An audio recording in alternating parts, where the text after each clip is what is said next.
Hello and welcome to Euphoria. In this video I'm going to look at how I straightened out the Lego brick bank and converted it from a corner modular building into a straight modular building. This conversion results in a rather nice and quite impressive 48 stud wide modular building, which I've used as a feature on the main square of my Lego city. I really like the brick bank modular building. It's one of the 15 or so creator expert modular buildings, and it's one of a few corner modular buildings, along with the early cafe corner one, the Grand Emporium, the cinema, the corner garage, and I suppose the new boutique hotel. It was one of the first modulars to consist of two buildings on the same 32 by 32 base plate. It's got the bank itself and the laundrette building next door.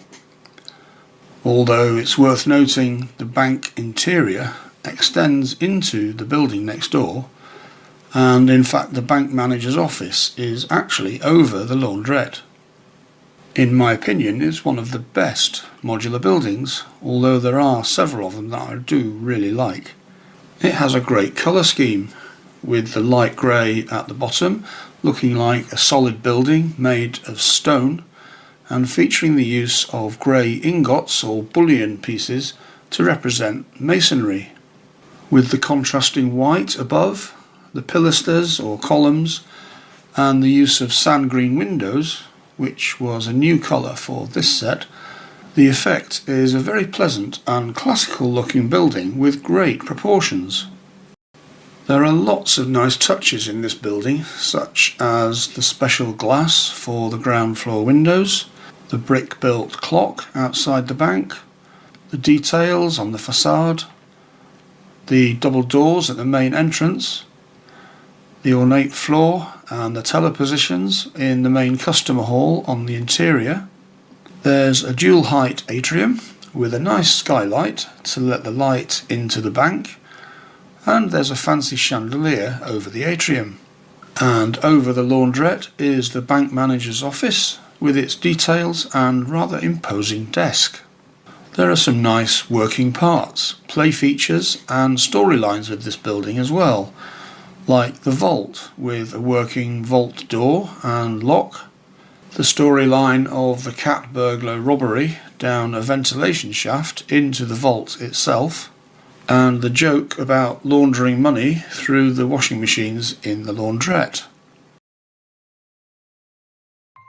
Now, I really love the design of this building, but I wondered what would happen if we kind of straightened out the corner and put all of those lovely windows in a row. That would make for a longer or wider building that might look rather grand. My idea is fairly simple. On the side of the building are these two extra windows, and these could just be added in line with the windows at the front. Or they could be placed one either side of the main entrance with its impressive double doors.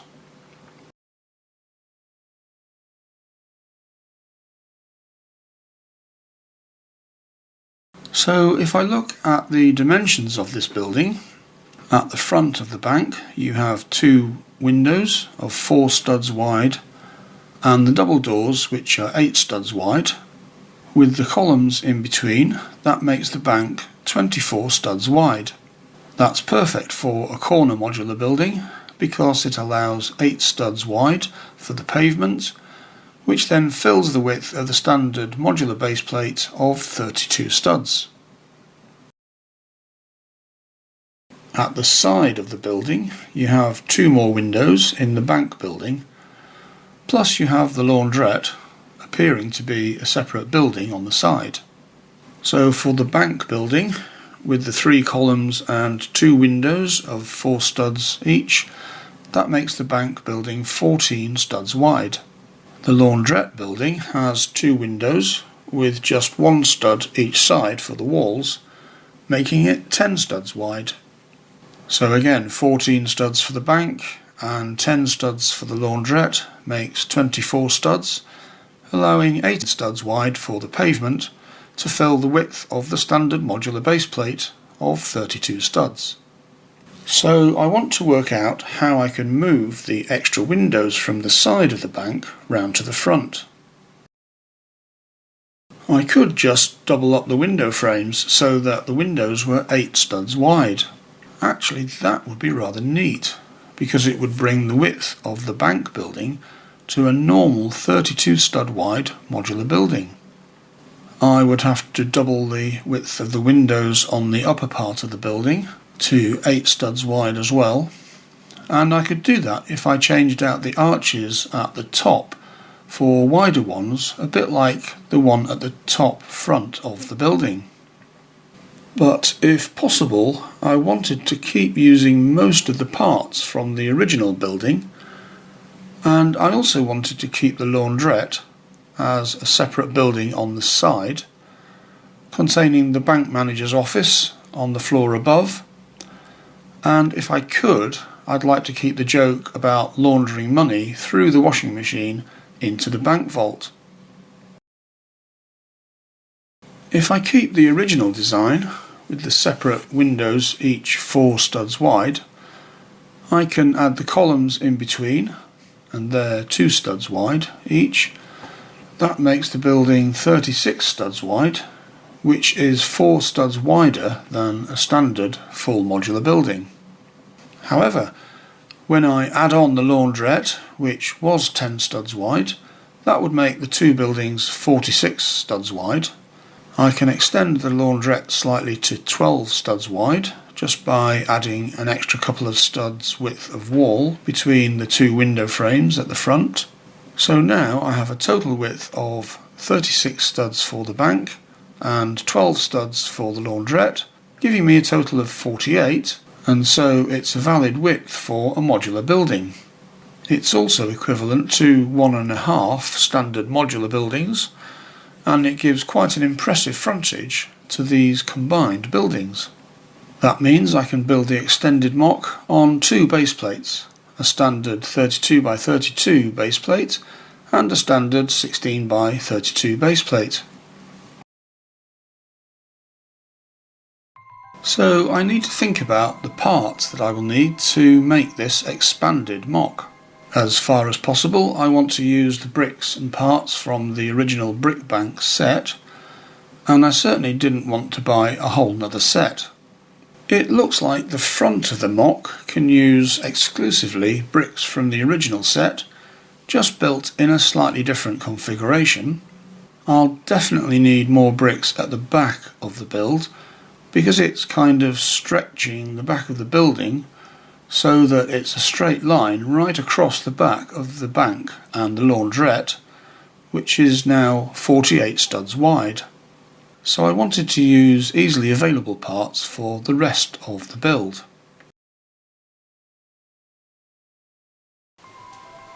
So to show you how I changed up this modular building into my extended brick bank, I'm going to take it out of its position in my Lego City and put it here on the build table.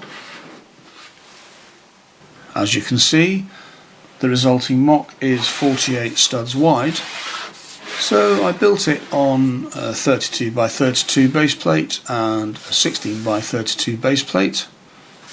The one I had available at the time was this light blue one, but if I was doing this again, I would probably change out the original 32 by 32 base plate for a dark bluish grey one, and I'd also use a dark bluish grey one for the 16 by 32 base plate on the side.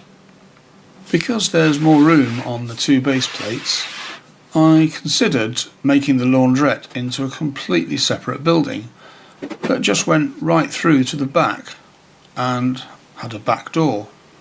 But I decided instead to make the laundrette just the front part, a bit like the original brick bank, and put the vault in the back of the laundrette.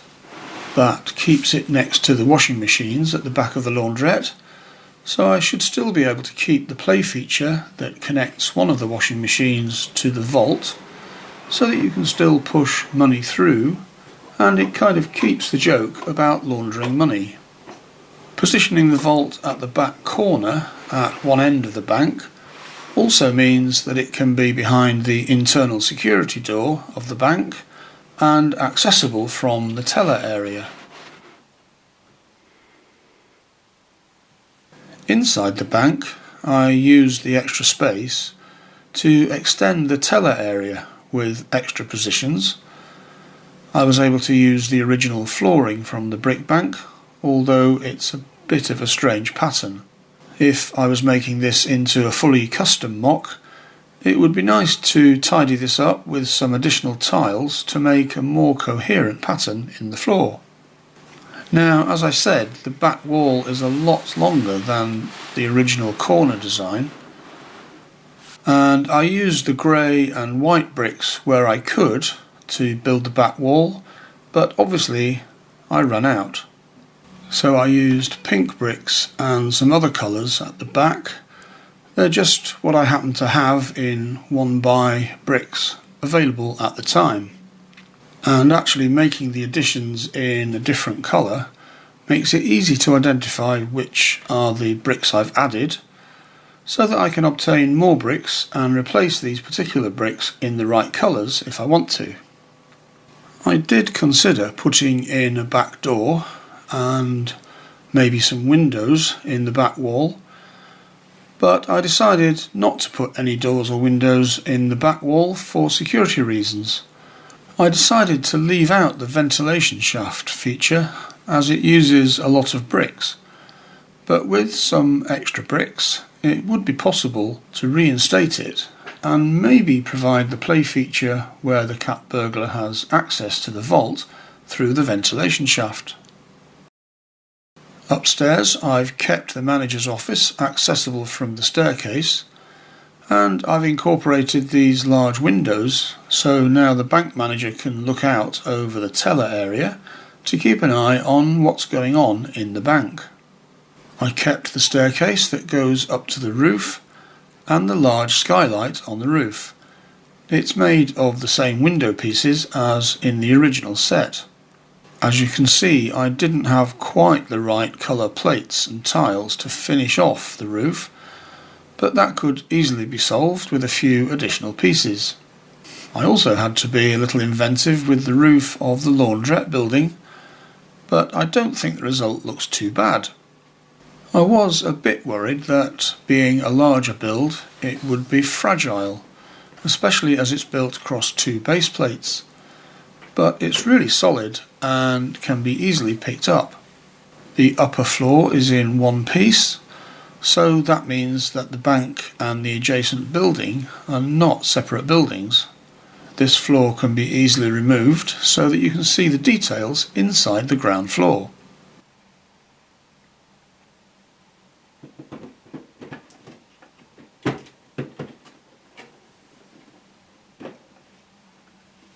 The roof is also one piece across both of the buildings, and despite being 48 studs wide, that's surprisingly stable as well.